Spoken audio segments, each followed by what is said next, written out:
they only had like 25 cents in their like account left. I got mocked a little bit, obviously, for being the only Asian kid. I like literally begged the guy to give me an interview. I don't know how other people can, they go to school and like do engineering or other jobs that, their parents make them do and then they like work it. Being a photographer full time, you kind of have to put yourself out there, meet all the people. A little positive reinforcement goes a long way for a young guy in his 20s.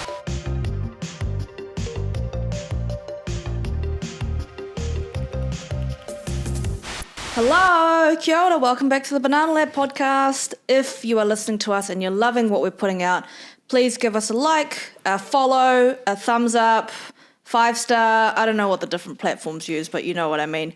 Thank you so much for the support so far. We really, really appreciate it, and it's my absolute pleasure bringing you the stories that we do on Banana Lab. And good morning, we've got David Fu with us today. Hello, how are you? Hello, hi, how's it going? I am very well, thank you.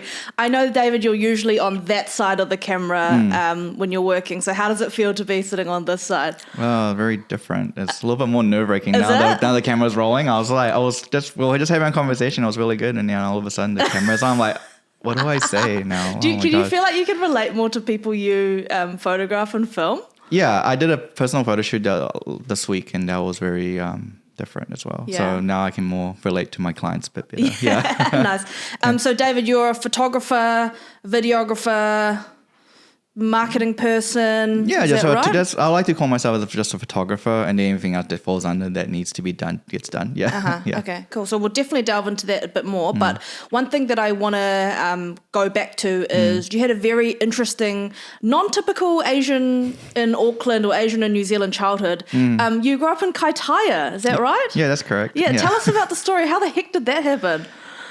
So my parents, my dad moved to New Zealand in maybe the 70s or the 80s. And he was in Taupo for a hot minute, was a chef, worked at the Sheraton Hotel at the time. And then I think something happened within the crew. So they all split up and he followed this other guy and he started a Chinese restaurant in Whangarei. Told my mum to come over and she was an English teacher at the time. She was like, sure, all right, new adventure. Yeah. Little did she know she's going to tiny whangarei. Yeah, and then she's like, what the heck is this? And then, they had my sister and then they worked and wherever they were working then, and then they opened their own restaurant. But they were looking at Wellsford first, but then they were like, oh, this is a bit too small. So they went to Kaitaia. Yeah. And they opened a small takeaway business at the time, and they only had 25 cents in their account left. That's crazy. And then they opened the door because my dad wanted to open it on mid-June, but it was early June, and she was like, "No, we can't survive 2 weeks on this 20 cents, so let's just open tomorrow." Wow. And when they opened the door, and then they got flooded with business, and they're just was successful from that. That's amazing. That's what a story, eh? Yeah, I mean, it's just far out. Go your parents, and they obviously made the right bet to go up to Northland as well. What was the takeaway shop called? It was called Sea Dragon at the time, but now it's called Wage Walk. So people who are from Kaitaia from that period would probably know. So shout out to you guys. Yeah, hard out to our Northland listeners. What were some of the signatures at the takeaway shop? Because you were alive at this time when this was running? When it first started, the small takeaway, I wasn't because I think it was maybe 2 years or something like that when they had the shop, and then they expanded to the bigger restaurant, and they transferred the name to that one, so it's called Sea Dragon Restaurant. Then, that's when I was born, around that time. So I think they opened around 91. Okay, so if anyone's in Kaitaia in the 90s, Sea Dragon Restaurant, I'm assuming, was one of the spots to be at. Yeah, apparently. Yeah. What were some of the specials or the classics that people in Kaitaia might recognize? So, sweet and sour pork. That's for Can't go wrong. You can't go wrong. Probably the best one. Beef black bean sauce. That was another one. Chicken chow mein. Those ones that my dad would always cook. It will be a $20 special. And you'll get a couple of dishes and some hot chips, and people would just go nuts for that. Mate, back in the day when $20 would get you like more than one dish at a Yeah, takeaway it would shop, like right? feed you like family of 4 Yeah. at the time. Like, holy crap, yeah. Yeah. So did you spend your childhood at the shop as well? You know, were you helping out, and was that expected of you? I wasn't expected, but I did help out. I think from like 8 onwards, kind of thing. You know, flipping and putting the lids on. Yeah. Yeah, and then like 10 to like 13, I was doing a bit more, doing dishes and stuff like that. And then after that, when I would already been living in Auckland, I would come back during the school holidays and, you know, kind of do that and help out with that. Yeah. Yeah. Nice. Do you Yeah. know your way around a wok then? No, I never touched the cooking Oh, aspect. yeah? It was just like... Just front of house. Yes, front of house, all Yeah. extra hands type of stuff. Yeah, nice. And growing up in Kaitaia, I know, you know, in Taitokerau, we've got a much higher Māori population than we do in Auckland. What was that experience like for you, you know, at school and with your peers and your social life? Gosh, that was interesting. I guess because I was the only Asian kid, I mean, like, people would just... I don't know. I mean, they kind of gravitated. I got mocked a little bit, obviously, for being the only Asian kid, but like I learned like just the way people talk around that time. So, you know, you get that heavy New Zealand accent, native accent going on. You learn a lot more Māori, I guess, at the time, which I've forgotten, which is really bad. But I was going to say, so could you kōrero Māori as a kid? no, I was just kind of like, because it wasn't, because during the 90s, it wasn't as heavily like pushed upon, but you still learn Sure. the folk songs, and I Tūtera Mai no Iwi, and, you know, like Mars White, Fiddle's Red, you know, Kakariki's Green, that song, your vowels and reading it and stuff like that. I think most of the time was just really basic songs you sing, Right. but they never really like implemented like today. They will like say the word in Māori and then they'll say the word in English after that. You know, so that's a new experience I'm noticing nowadays, and it's really cool. You know, I quite like that. Yeah. Yeah, that's cool. I know, you know, there's such a spectrum of experiences of Asian people in New Zealand and their connectedness to te reo Māori and te ao Māori and just Māori communities in general. And I wonder for you whether your experience of growing up in a space where you got basically no Asian people, right? It's not like Auckland where you're surrounded by people and your culture is reflected through you, through restaurants and shops and blah, blah, blah. Whether that has shaped your way of how you see New Zealand and New Zealand people as well? I think so. Yeah.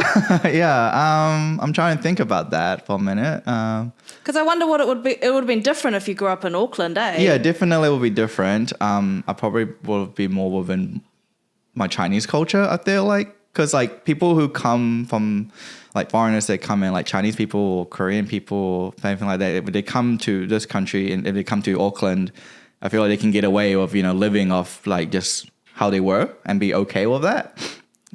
But like, you know, if you're isolated or like being up in the far north, in English is kind of like have to speak it. You're kind of more like have to get by learning that. Yeah.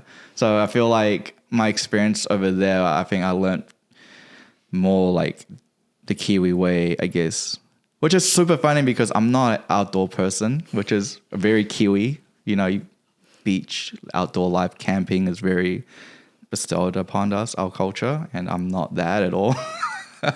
Yeah, I'm very indoorsy person. Yeah. I am also very indoorsy. I'm like just a typical late 20s Auckland younger millennial, you know, girl that works, you know, just indoors is great. Would aspirationally love to be outdoors a bit more, but in reality, I'm just lying on the couch watching TV and scrolling on my phone at the same time. That's kind of usually how it goes. But so you tell us a bit about your work and how you got into that space, because, you know, photographer is not. We often talk about the approved list of Asian jobs on the show around what our cultures expect us to do, and photography is not one of those. No, not one of those. So how did you end up working in this space? Oh, that's interesting. Do you want me to start from how I got into photography, or do you want me to start off like from my jobs I was doing before led me to that? Let's do that. Let's do like the chronological CV order. Oh shoot! All right. So after high school. I went to music school because I grew up playing music. Like typical Asian parents make you play piano.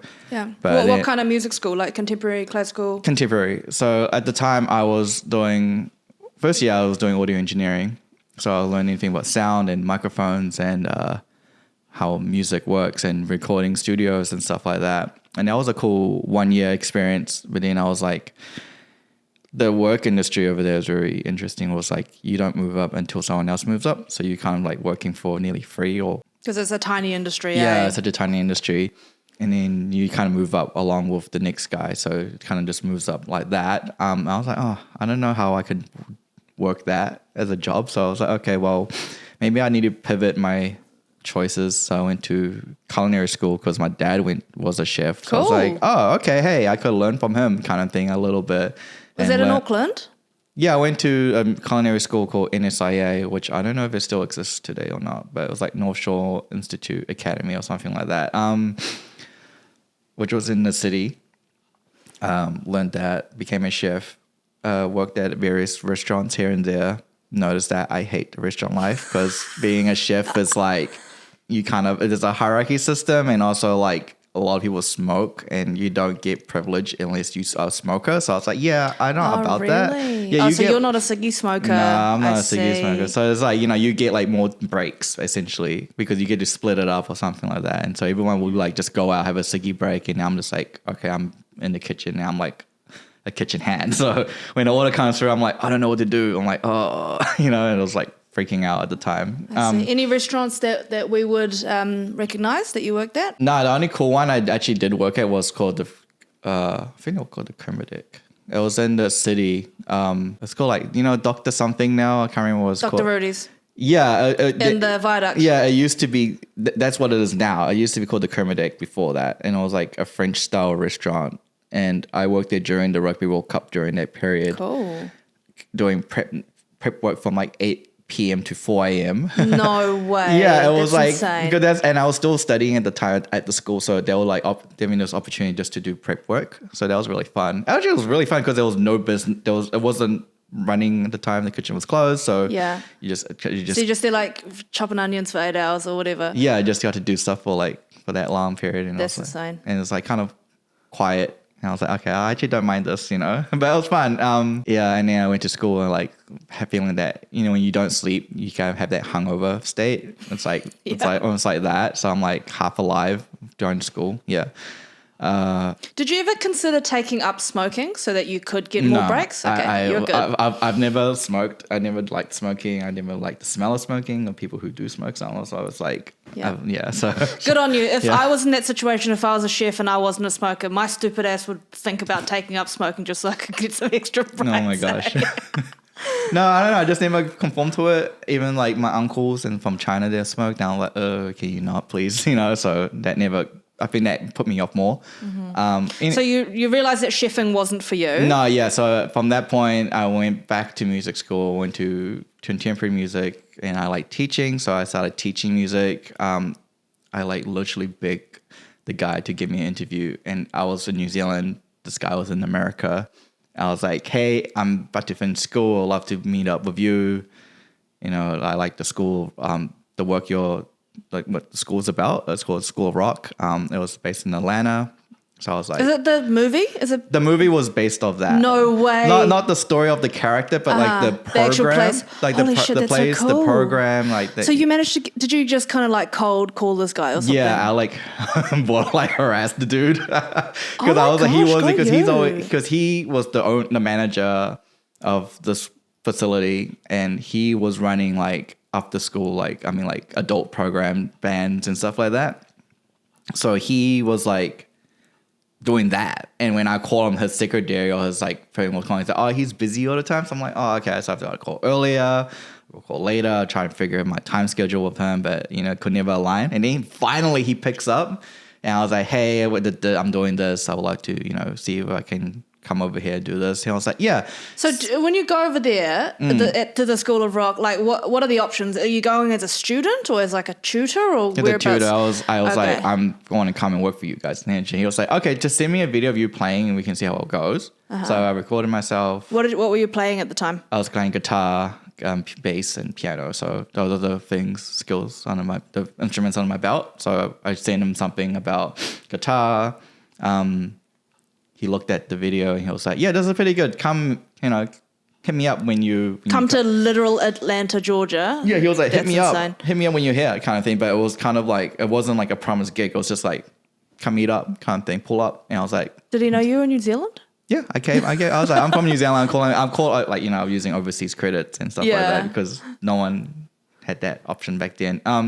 Yeah, I was like, all right, bet. So I was just like, crazy. bought my ticket and No then way. had got my J1 visa at the time. And then I was like, see ya, I'm going to America. So how old are you at this stage?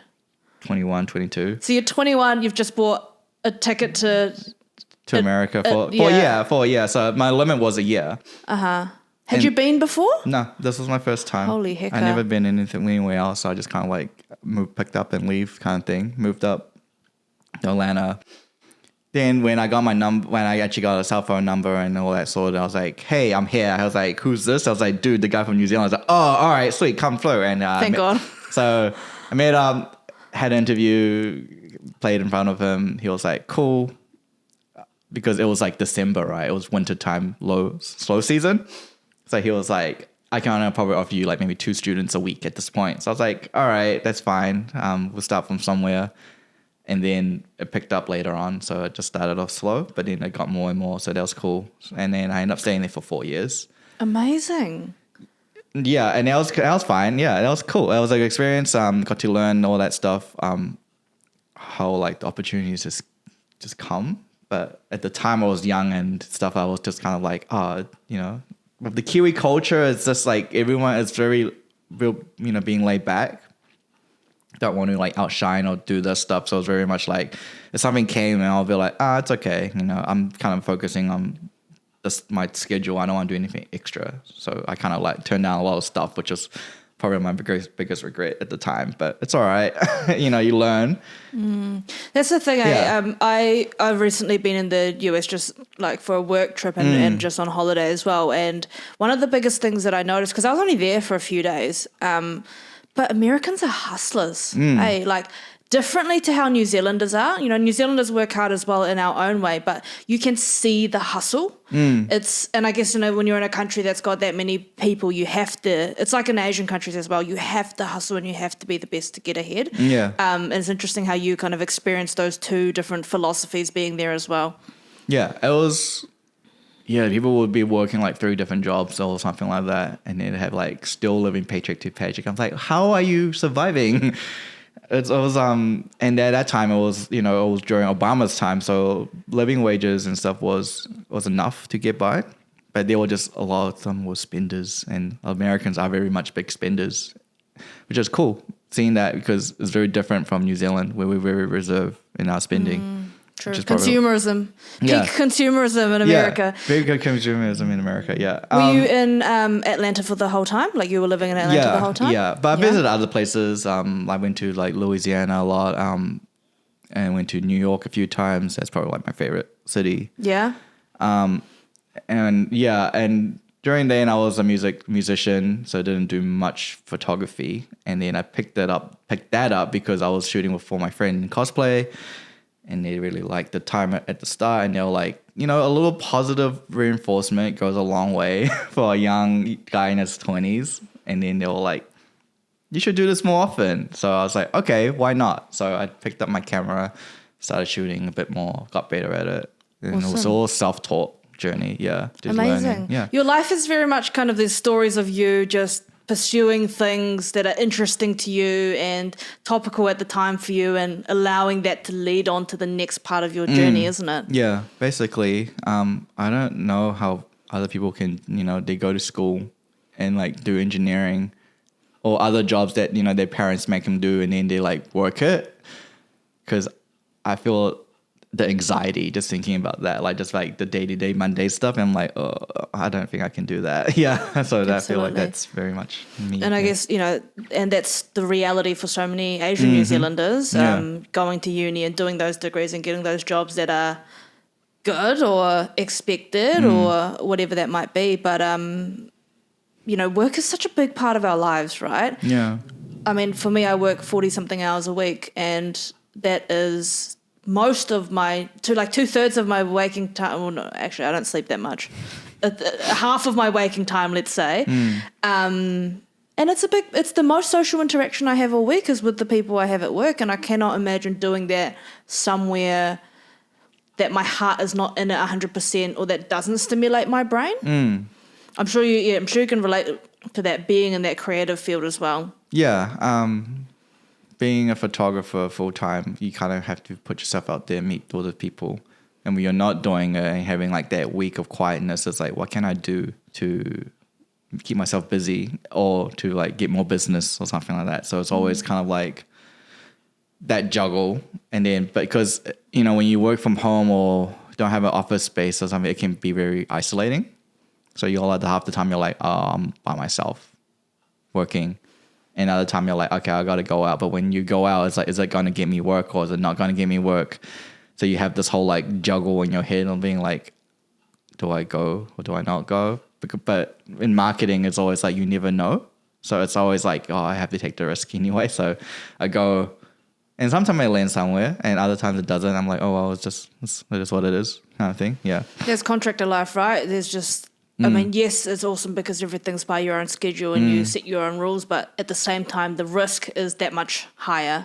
So what is, I know you can't tell me what a typical day or week looks like because it's different every week, but you must go through periods where you're working every day and night and then just got no work for however many weeks.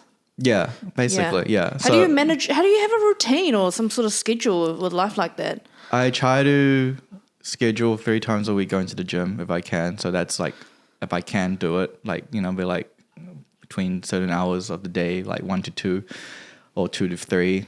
And then when it's safe to drive on Lincoln Road. Yeah, when it's safe to drive on Lincoln Road or when it's safe to drive on like Swanson Road when it's not as busy, before school finishes. David and I were just talking about this earlier. We've both live in West Auckland and we're just Lincoln Road. You must avoid like the plague. And there's what did you say your safe hours for Lincoln Road? Safe hours for people who don't know or people who want to come visit Lincoln Road is like from like maybe like 9:30 or 10 o'clock in the morning till maybe 2:30 the latest, because just before school hours everyone's already at work. So that's like the nicest hours. And then from like 7 p.m. onwards, eh? Yeah, 7 p.m. onwards it's good too. So yeah, that's another time. Yeah. If it's outside of those hours, just don't even bother. Or if it's like early morning, maybe like even 5 to 6 in the morning. Not worth it. Unless you for really the traffic, have to. for no other reason than the terrible traffic. Yeah. Okay, so you get into the gym 3 times a week. Awesome. Yeah. I'll try to keep that if I can. Sometimes I can't. Like last week I only went once, so it's very hard. I try to like schedule my tasks. So I'm like, okay, well, I have to plan for marketing now. So I'll plan for social media. So let's schedule in like half a day doing that stuff. So I'll schedule that time. I'll schedule that stuff for the next day. Because I run like 3 different things, right? Which is intense. So I have my main thing, which is DFU photos, which I do commercial work and photography for that. And I do once a month, I try to do my cosplay stuff because it's creative and I enjoy it. And then, do you also cosplay or you just take No, I'm just a cosplay photographer. I mean, I cosplay like a little bit, but like characters wearing masks and stuff, so it's very easy. And just buy it somewhere and it's fine. I don't make it. So I get it commissioned. It's fine. But I don't have time because I'm always shooting like the cosplayers, so it's great. And then what's your third? Third one is my wedding stuff. So me and 2 other people, like we have a videographer and my other friend who does content creation for wedding people, for people who get married. So us 3 are in a business doing that. And it's a bit more lax because it's like, it's all spread out within 3 and it's probably done the most proper out of all of 3 thing I do. Because there's more systems in place and there's all of that stuff, which I kind of lack in terms of the other two stuff. Yeah, so... Cool. That kind of runs in the background and other people are doing like other roles like more marketing and stuff like that. So I don't have to worry about it as much. And it's more of when people I do know, friends or just people who can refer me that stuff at this point. Mm-hmm. Yeah. So I'm running like 3 different things, but I'm like, sometimes like 2 and a bit really. But yeah. Yeah. Mm-hmm. Also busy. It can be busy, yeah. But it's like, it has to be the right busy for me to feel satisfied. Otherwise, I feel like I'm wasting time kind of thing. So it's really hard. And you're always hard on yourself the most. Because it's like, because if you're not doing the right busy, then you're like, what are you doing kind of thing? Yeah, tell me about that. We were talking about this earlier as well. The right busy, what does that mean for you? Because we live in, we live in a world where it just feels like there isn't enough time in the day most of the time. And that time that is filled up is not necessarily with the most meaningful things. So the right kind of busy, what does that look like and feel like for you? So the right kind of busy is like moving the needle in your business. So things that like tasks that you do that can get a return in investment, I guess. So people like, meeting with a client and then sending a proposal through. That is the right kind of busy because it's like you're kind of like, oh, you're going to get work out of it. You're trying to fill up your calendar as someone who doesn't have a calendar essentially. When you work for yourself, you don't have a calendar, you don't have a schedule, but so you're trying to fill up your tasks to get that. It's almost like might as well just work for a full-time job in this case. But other times it's like, versus like when you're like not doing that, it's like you're doing things that need to be done, but it doesn't get a return but it still needs to be done. And you don't want to do that as much as you want as the other one, the latter. Cause So that's actions or tasks that have a potential return rather than just stop after that. Yeah. How do you balance that? Because as you say, life still happens and things still need to be done. How do you make sure that you are moving the needle more often than not? You have to make tasks. You have to do tasks that like maybe like beginning of the week being like, okay, I need to do this or try and focus things out. Because sometimes you can't help it, right? Sometimes you have to do those tasks. So it's like, you just do what you got to do. But you kind of like have to focus about like, okay, what's important, what's not important, and try to like work around that. Yeah. For myself, I like spend like last week I didn't have any work. Like this work that just happened, so I focused on writing and creating content for my businesses, like the 3 different ones. And I'm like, okay, I need this because I don't have that right now. And then I got like my website finished. So it's like, stuff like that. And then have any meetings. But next week coming forward, I've got a few jobs lined up and I have a few more meetings. So it's all like it can hit and miss sometimes. Yeah. Yeah. And being on that contractor schedule where you have, like big stretches of time off at times, do you find it difficult when you have that kind of time? Because I'm just thinking for myself, if I had like randomly had a month off here and there, I think I'd really struggle because it's just too much time all of a sudden. What's that like for you? I feel like we're conditioned to work so much, right? It's just like it's so terrible. I know because we should have times to like enjoy ourselves, but I can't say that because I absolutely hate it when I have the time off. So I don't know. I still struggle with that, trying to find things to do when I should take a break or not. Or I'm like, because it's like, oh, I should be working. Because I'm a bit of a work. Because when you end up being the contractor life or being a freelance or sole entrepreneur, it's like you become a workaholic. So it's like you have that almost like an unhealthy lifestyle a little bit. There's always ways to make it healthy, but it's up to you, I guess, to figure it out. Your journey, your schedule, and that's the hard part, Where do you feel like you're at on the spectrum of healthy balance? I'm not healthy. No? I'm not healthy, man. Versus like full-blown workaholic. Yeah, man. Yeah? My daily tasks are like shoved to the side because I'm like, I can't even think about this, it's not worth it. So it's like, it's a lot of that stuff gets pushed to the side for me. And I'm like, I'm just full on work, and I'm like, I know this, and I'm like, I should not be like this, but it's hard to not. Yeah. Okay. Yeah. Does your partner do a self-employed role or just like a normal? Yeah. So she works like 90, quote unquote 9 to 5, but it's like 7 to 4 kind of thing. Okay. Yeah. But is it difficult for you guys to get time together? You find with your schedule? Yeah, I feel like because it's weird because it's like we're opposites nearly, because like she works in like a office space and she gets the social, like she's talking to people all day. She's talking to people all day, all that stuff, and it's great for her. And then when she gets home, she wants to just be silent and play on her computer and just be like, "Don't bother me," kind of thing. When I'm like the opposite, so I work in silence all day, and then I come home. I mean, she comes home. I want to talk to her, and Yeah, she's you're like, give me attention, yeah, please. literally, I'm like the opposite. So I was like, and there's a big clash in that lifestyle. But we try to make it work. You know, we obviously have dinner together all the time. We what else do? We go try to watch movies when there's a good movie. So you know, at this time we watched the Odyssey the Odyssey. Sorry. Mm-hmm. So if you haven't seen it, is that the horror movie? No, it's the one with, but like the continuation from Troy, you know. Oh. Well, Matt Damon and all the other people. Yes, no, I haven't seen it yet. It's really good. It just came out like last week. Oh, yeah. So okay. If you haven't seen it, go watch it. Yeah, it's really good. Yeah.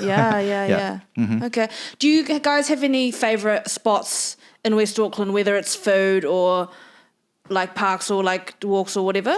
Oh, yeah. So off Lincoln Road, of Piedmont Drive, there's a coffee shop called Howdy's Coffee. Wait, did you just call it Piedmont Drive, like short for Paramount? Is it Paramount or Piedmont? Yeah. I'm so. I thought you were giving it a nickname. I was like, I didn't realize Paramount Drive was so iconic. I guess it's Paramount. Nickname. Sorry, I'm also dyslexic, so no, you're good. It's a bit of a mix up. No, I like that. I like that. Shorten it. You know, make it more fun. Wait, Howdy Coffee. Yeah, Howdy Coffee. Yeah. You know it? Yeah. I've been there before, a couple of times before. It's like my go-to coffee place. Yeah, and it's like a local small shop owned by Jay. I think that's his name, Jay. Yeah. So what I will say is the Koreans do know how to roast the coffee bean. I'll give them that. Yeah, it's good. Yeah. It's coffee life is really like a luxury over there, isn't it? I mean, well, at least Starbucks is, right? They have a name brand for themselves. I'm not sure. Yeah. People like, if you're rich and you're in Gangnam, you have to have Starbucks. I'm like, apparently, okay. Caramel macchiato from Starbucks. Apparently, but it's like, okay.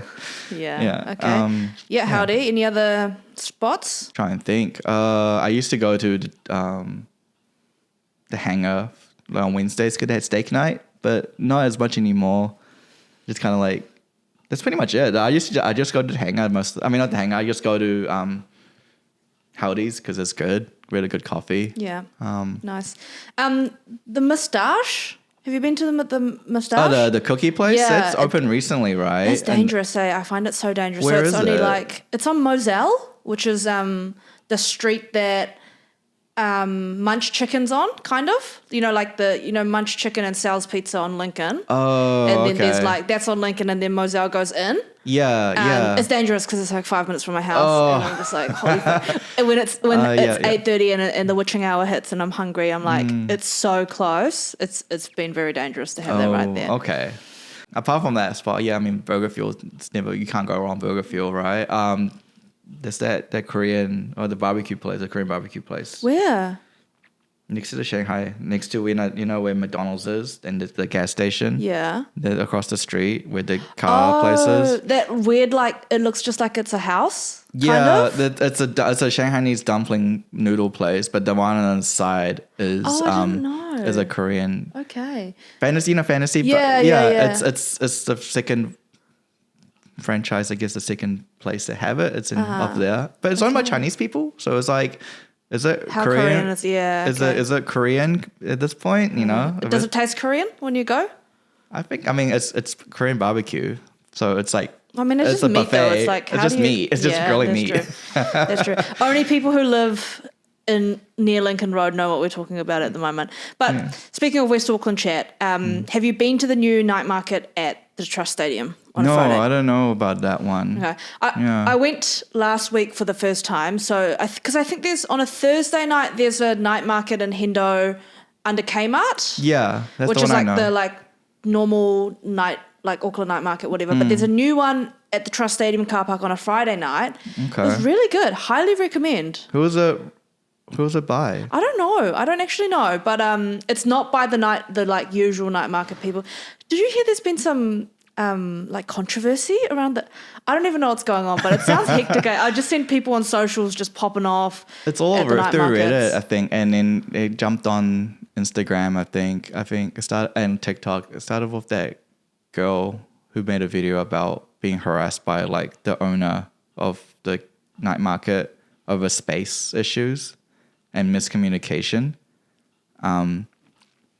Yeah, and then like she was getting upcharged for it or something like that. And then the way that the lady handled it was like really aggressive. That's what I was told. And then people started like just like coming out of the woodworks from that. And so I was like, oh, this happens to me too.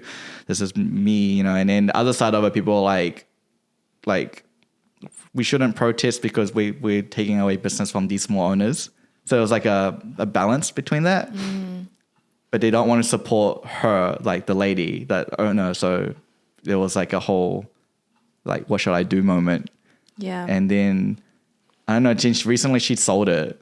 Like she stepped the night away. market business. Yeah, she stepped away from I it. see. But I don't know, it was because of the controversy or not, though. That's the thing. So I see. Because I have noticed there's more night market like collectives or whatever popping it started up, from all of based of that. That makes sense. That blowing up, and then people were like, oh, why isn't there more options? So that continued. And I know one guy started another one. And I think one was he's the one that runs the Victoria Market. Oh, is it Open Circle? Yeah, I think it was Open Circle. You know what? I call it semicircle markets because, sorry, this is so stupid. My understanding is from the photos, the vendors are not set up in a circle. Oh. They're more set up in a semicircle. Right. So anyway.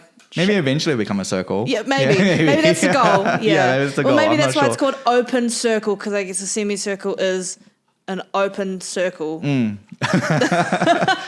not sure at the point. I haven't been to that one, but people have said things about it. But there's also controversy with that as well, apparently. So I'm like, there's so much stuff going on. Yeah, Straight drama, eh? Yeah, there's always drama and everything. There's always in community based. There's always going to be drama. Yeah, as long as I can go to a night market and get my 10 skewers for $6 and pick up some like really sugary dessert that I shouldn't be eating, I'm happy. Yeah. Yeah. The desserts over there is really nice. I can't remember the store name, but he makes like tiramisu or like banoffee pie, like in like these rim containers, and they're like really good. Yeah. And he always in the night market, so I'm like, oh man, it's so good. Yeah. Got to get to the night market.